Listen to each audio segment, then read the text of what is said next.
Thank you, Mr. Chairman. Thank you, Mr. Hegseth. I do want to thank you for your service, and I want to thank you for your willingness to serve in this capacity. Thank you, Senator. I have many concerns about your record, and particularly your public statements, because they are so hurtful to the men and women who are currently serving in the U.S. military, harmful to morale, harmful to good order and discipline. If you are saying that women shouldn't be serving in the military, and I'm going to read you your quotes, because the quotes themselves are terrible. You will have to change how you see women to do this job well, and I don't know if you are capable of that. So I want to press on these issues that my colleague Jeanne Shaheen brought up, because she said it so well. So first of all, you answered your questionnaire. Do you believe that any American who wants to serve in their country in the military and can meet objective standards set by the military should be allowed to serve without limitation? You've said yes to that question.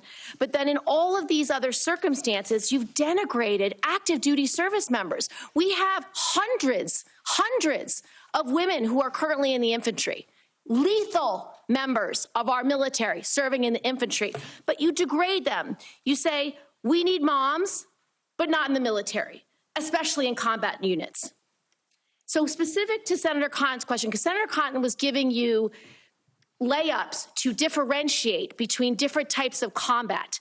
And specifically, as Secretary, would you take any action to reinstitute the combat arms exclusion for female service members, knowing full well you have hundreds of women doing that job right now?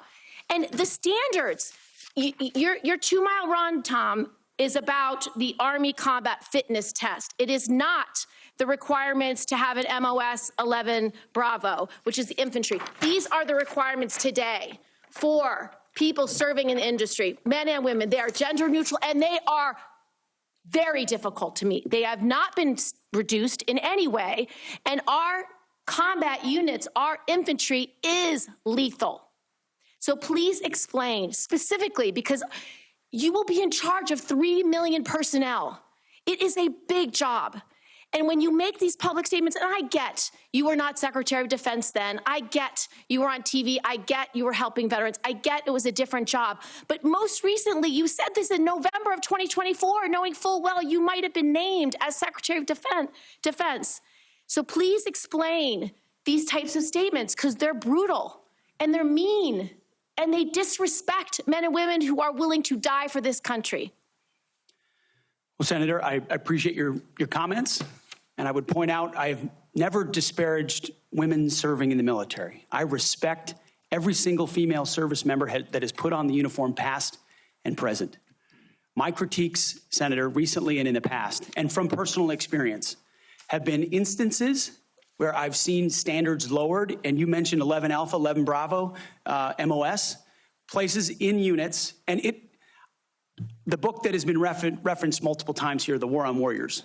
I spent months talking to active duty service members, men and women, low ranks, high ranks, combat arms and not combat arms. And what each and every one of them told me, and which personal instances have shown me, is that in ways direct, indirect, overt, and subtle, standards have been changed inside infantry training units, ranger school, infantry battalions, to ensure that give me one example. Please give me an example. I get you're making these generalized statements. Commanders meet quotas to have a certain number of female infantry officers or infantry enlisted, and that disparages those women Commanders who are do not have to capable meet of meeting quotas that for the standard. infantry. Commanders do not have to have a quota for women in the infantry. That does not exist. It does not exist. And your statements are creating the impression that these exist, because they do not. There are not quotas. We want the most lethal force. But I'm telling you, having been here for 15 years, listening to testimony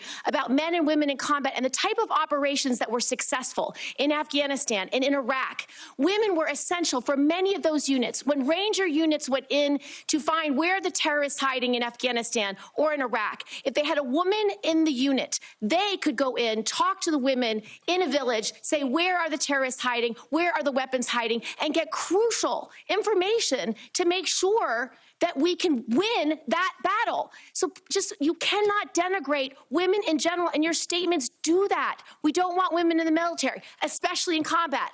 What a terrible statement. So please, Do not deny that you've made those statements. You have.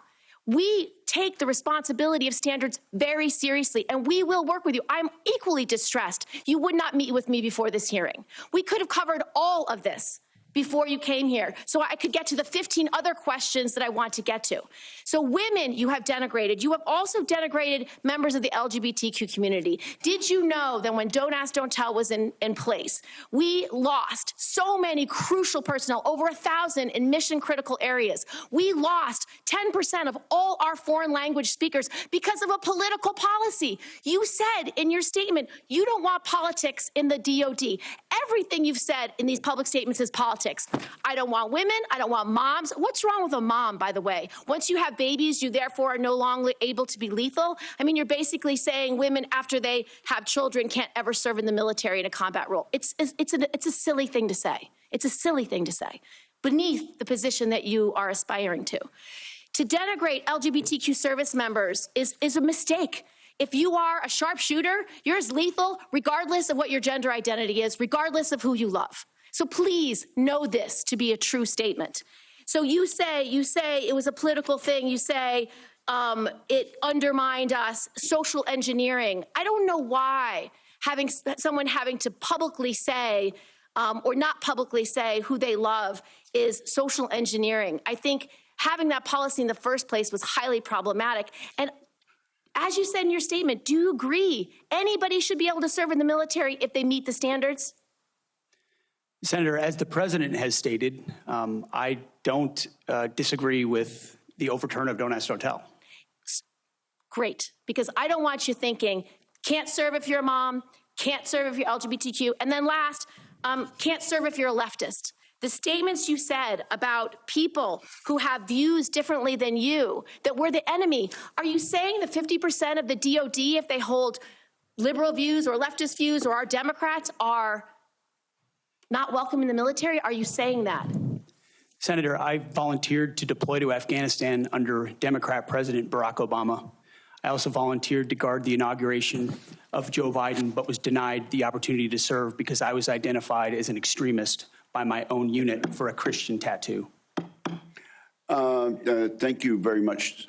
Senator Gillibrand, you held up a document and referred to it during your questioning. Would you like that entered into the record? There may be one without my marks. Okay, yeah, okay, we'll delete. We'll submit a clean copy. Without objection, that will be admitted at the point of your question. And I would like to enter into the record at this point a letter of support from retired Air Force Colonel Melissa Cunningham. Colonel Cunningham supports Mr. Hegseth and mentions his warrior ethos, combat effectiveness, and maintaining military training standards. So without objection, both of those will be admitted, and I now recognize Senator Rounds.